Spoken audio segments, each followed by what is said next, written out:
how to install iOS 26 developer beta on iPhone. Alright, so let's begin with the video.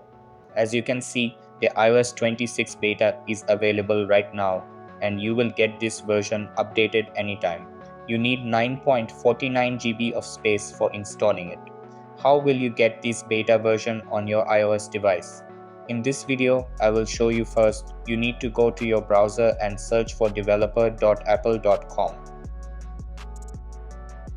Go to the main website of Apple and you will also see WWDC25 mentioned.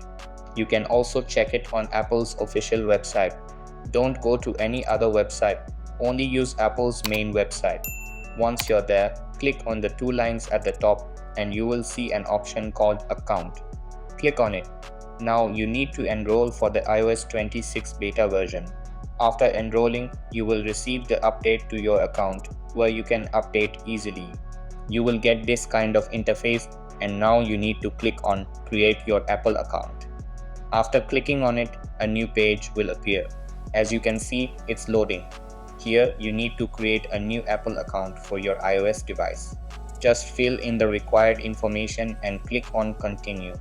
When you create a new Apple ID, you will get a notification for the iOS 26 beta version on your iOS device.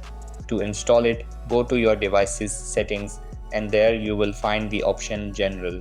Under General, you will find Software Update.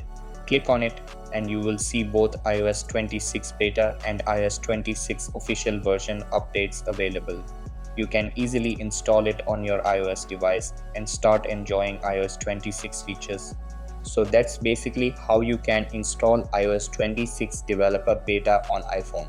So that's all for this video.